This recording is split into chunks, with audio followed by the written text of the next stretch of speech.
Honorables sénateurs, je tiens à signaler la présence dans nos tribunes de la conjointe du sénateur Gignac, Mme Jocelyne Duval. Au nom de tous les sénateurs, je vous souhaite la bienvenue au Sénat du Canada.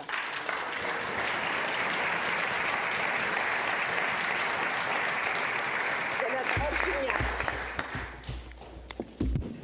Honorables sénatrices, honorables sénateurs, en ce 14 février, j'aimerais rendre hommage à une personne très spéciale que j'ai rencontrée pour la première fois, il y a 50 ans, la fête de la Saint-Valentin.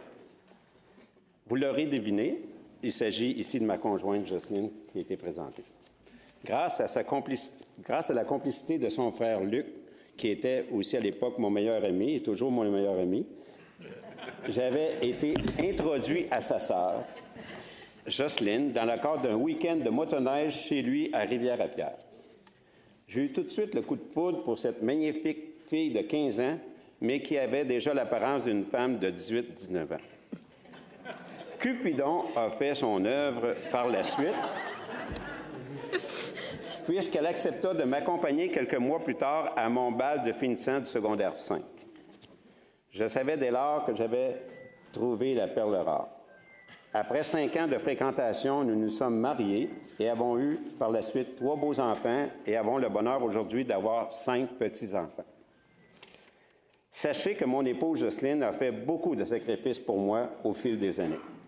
Dès le départ, étant toujours aux études pour décrocher mon diplôme universitaire de second cycle, c'est elle qui a payé le mobilier pour qu'on s'installe en loyer. Par la suite, n'ayant pas le système universel de garderie qu'on connaît aujourd'hui, elle décida de se retirer du marché du travail pour s'occuper des enfants et me permettre ainsi de poursuivre ma carrière dans un secteur très compétitif du secteur bancaire. Mon épouse est à la fois l'amour de ma vie, ma confidente et ma plus proche conseillère. Elle est partie prenante de toutes les décisions importantes dans ma carrière. Pour paraphraser les propos d'un ex-premier ministre canadien bien connu, c'est le roc de Gibraltar dans notre couple. Une écoute attentive dotée d'un excellent jugement. Je me souviens lorsque le premier ministre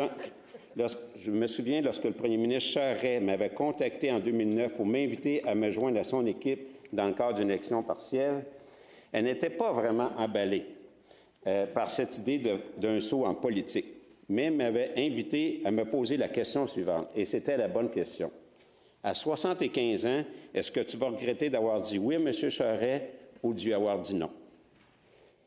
Ma conjointe m'a appuyé dans ma décision, même si cela a signifié une fois de plus pour elle un bouleversement dans nos habitudes familiales, dans un horaire chargé, constamment changeant, sans parler de l'obligation de se faire une carapace contre conjointe sur les commentaires pas toujours louangeurs à l'égard des politiciens.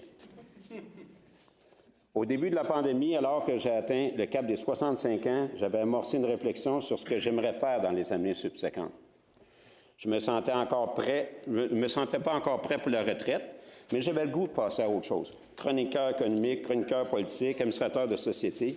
Autour d'un bon verre de vin, d'un souper, elle me dit « Pourquoi pas sénateur? » Donc, la fameuse question venait de se passer, mais j'applique. Donc, elle m'a encouragé à soumettre ma candidature.